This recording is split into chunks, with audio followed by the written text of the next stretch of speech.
सभी परीक्षा को लेकर प्रतिबद्ध है, कटिबद्ध है, वो पीछे नहीं हट रही है। पैटर्न से भी बात समझ जानी चाहिए। जैसे ये लोग पैटर्न से समझ ही नहीं पा रहे हैं। पिछले रविवार से ट्वीट किए जा रहे हैं कि रेलवे की एनटीपीसी परीक्षा की तारीख दीजिए, तारीख नहीं मिली। 30 लाख 35 लाख ट्वीट करने के बाद भी अप्रैल 2019 से फॉर्म भरकर बैठे हैं। जो लोग सहायक लोको पायलट की परीक्षा पास कर चुके हैं वे ज्वाइनिंग के लिए आंदोलन कर रहे हैं। रेलवे की तरफ से इन्हें कोई आश्वासन नहीं मिला, तो अब ये कह रहे हैं कि 5 सितंबर को शाम 5 बजे सारे बेरोजगार थाली बजाएंगे। अब उस दिन पता चल जाएगा कि कितनी थालियां बजती हैं। तरह तरह के मीम चल रहे हैं ट्विटर पर।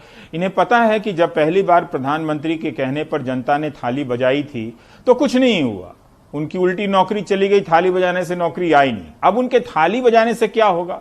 उधर प्रियंका गांधी ने आज फिर इन बेरोजगारों को हक में ट्वीट किया है। बताया है कि एसएससी सीजीएल 2017 की भर्ती नहीं हुई है, 2020 एसएससी सीजीएल की भर्तियां नहीं निकली हैं। 5 तारीख को शिक्षक दिवस है, उस दिन उनके पढ़ाए छात्र अपने रोजगार को लेकर थाली बजाएं, ठीक नहीं लगता है। अब आइए मध्य प्रदेश। यहां की राजधानी भोपाल के रोशनपुरा चौराहे पर पुलिस भर्ती को लेकर बेरोजगार युवाओं ने जोरदार प्रदर्शन किया। मध्य प्रदेश से शिक्षक भर्ती वाले भी बहुत इनबॉक्स में मैसेज भेजते रहते हैं। इसे समर्थन देने कांग्रेस नेता दिग्विजय सिंह पहुंच गए। अब ये तो गलत हो गया, कांग्रेस सपोर्ट करेगी तो गलत। बाद में पुलिस ने बल प्रयोग कर प्रदर्शनकारियों को खदेड़ दिया, कहा कि प्रदर्शन की अनुमति नहीं थी। वहीं भिंड शहर में बेरोजगारों के धरना प्रदर्शन में जमकर हंगामा हुआ, वहां भी कांग्रेस के नेता थे। कुछ युवाओं ने कांग्रेस पर उनके कार्यक्रम को हाईजैक करने का आरोप लगाते हुए झूमा झटकी कर दी। झूमा झटकी एक नया शब्द चलता है। यही नहीं, नौबत हाथापाई तक पहुंची। कांग्रेस के लोकसभा के प्रत्याशी रहे देवाशीष जरारिया ने आरोप लगाया कि बीजेपी के लोगों ने उनके साथ हाथापाई की है। ये जो युवा हैं प्रदर्शन कर रहे हैं, वो इस बात को लेकर बहुत सचेत हैं कि उनके प्रदर्शन को किसी भी प्रकार से कांग्रेस प्रायोजित ना लगे। वो प्रायोजित लगता है तब भी इनकी मांग पर कुछ नहीं होता है, वो प्रायोजित नहीं लगता है तब भी इनकी मांग पर कुछ नहीं होता है। मगर दोनों ही स्थितियों में ये युवा लगते हैं जो पिछले 4 साल से 5 साल से नौकरियों के रिजल्ट का इंतजार कर रहे हैं। अब देखिए, पीएमसी बैंक के खाताधारक 1 साल से आंदोलन कर रहे हैं। मीडिया में स्टोरी गायब। उनके ख्याल का भरोसा दिया गया था, याद है आपको, मगर उनका वापस पैसा नहीं मिला। इसमें सदमे और तनाव से इन लोगों का दावा है कि 60 से अधिक पीएमसी खाताधारकों की मौत हो गई है। मुंबई में रिजर्व बैंक के सामने आज पीएमसी खाताधारकों का प्रदर्शन हुआ। मुंबई के आरबीआई दफ्तर के बाहर पीएमसी बैंक के खाताधारक थाली पीट कर विरोध प्रदर्शन करते नजर आए। 11 महीने बीतने के बावजूद लाखों खाता धारकों को उनके पैसे नहीं मिले हैं और घर चलाने में काफी परेशानी का सामना करना पड़ रहा है। प्रमिला शर्मा लोगों के घरों में साफ सफाई का काम करती हैं। पूरे जीवन की जमा पूंजी को उन्होंने इस बैंक में रखा था। पैसे अब नहीं मिल रहे हैं।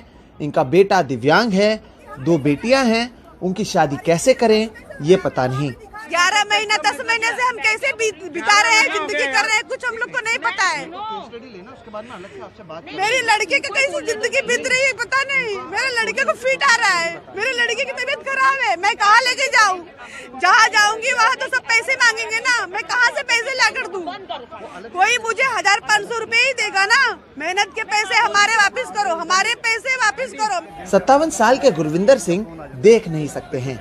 बैंक में करीब 65 लाख रुपए थे, उसके ब्याज से ही घर चलता था। अब अपनी और अपने घर वालों की दवाई के लिए पैसे नहीं हैं, इलाज बंद है। सर परेशानी अभी आप समझ लो 2 की जगह आधी रोटी खा के गुजारा करना है, वैसे कॉम्प्रोमाइज़ करनी पड़ रही है ज़िंदगी से। तो मैं बोलना नहीं चाहता, इतनी दिक्कत में हम लोग अभी। मुझे भी ब्लड प्रेशर की मेरी मेडिसिन आती हैं, कम से कम हमारी दोनों की मिला के 3000 की 2,500-3 हज़ार की महीने की मेडिसिन आती हैं, जो कि अभी हम मेडिसिन जो ब्लड प्रेशर की बंद नहीं करनी है, महंगी है, तो अभी अल्टरनेटिव ड्रेस लेनी चालू कर दिया। तो एक रिस्क है अपनी जान का, बट अभी क्या करें। इस तरह के और भी कई खाताधारक हैं जिनकी परेशानी बहुत बढ़ गई है। लॉकडाउन में कई लोगों ने अपना रोजगार खोया है, पैसे पूरी तरह खत्म हो चुके हैं। मैं तो कहूँगा कि मैं कोरोना का शुक्रगुजार हूँ कि जब से कोरोना हुआ तो हमें गुरुद्वारों से 3 महीने तक राशन मिला। 3 महीने तक हमने गुरुद्वारों से राशन खाया, गुरुद्वारों की सपोर्ट से हमने ये किया। अब वो बंद हो गया है और अब हमें खाने के लाले पड़े हुए हैं। पिछले 4 दिन से हम लोग खिचड़ी खा रहे हैं और एक खिचड़ी भी कितने दिन तक खाएंगे। और मेरे को अपनी लड़की की फीस भरनी है। वो लड़की मेरी बीएड कर रही है गांव में, उसकी कम से कम 50,000 रुपये फीस है। वो मैं पैसे कहाँ से लाऊंगा? मेरे पे स्किन में इन्फेक्शन आते जा रहे हैं, उसकी मैं ट्रीटमेंट नहीं करवा पा रहा हूँ क्योंकि मेरे पास पैसे नहीं है। क्योंकि अभी खाने के लिए पैसे नहीं है तो कहाँ से लाएँ? कभी चप्पलें टूट जाती हैं, कभी कपड़े फट जाते हैं, हम कहाँ से लाएँ? ये छोटी छोटी चीज़ें ज़रूरत की। और किराए के घर में हम रहते हैं, कभी मकान मालिक भी हमको गाली देता है कि है ना, आप किराया कब भर रहे हो, किराया कब भर रहे हो। पिछले कई महीनों से खाता धारक आरबीआई से मिलकर अपनी बात रखने की कोशिश कर रहे हैं। हर बार इन्हें जल्द राहत देने का भरोसा दिया जाता है, पर होता कुछ नहीं। लिहाजा लोग सड़कों पर प्रदर्शन करने को मजबूर हैं। कोरोना काल में प्रशासन लोगों से कहती है कि घर के बाहर ना निकलें, लेकिन उसी प्रशासन और बैंक की कमी की वजह से ये लोग सड़कों पर आकर प्रदर्शन करने को मजबूर हैं। कोरोना काल में वैसे ही लोगों के पास पैसे नहीं हैं। ये वो लोग हैं जिनके पास पैसे जरूर थे, लेकिन प्रशासन और बैंक की नाकामी की वजह से अब इन्हें नहीं पता कि ये क्या करें, और इसलिए सड़कों पर आकर प्रदर्शन कर रहे हैं। मुंबई से कैमरा पर्सन प्रवीण जिरोहित के साथ सोहित मिश्रा, एनडीटीवी इंडिया।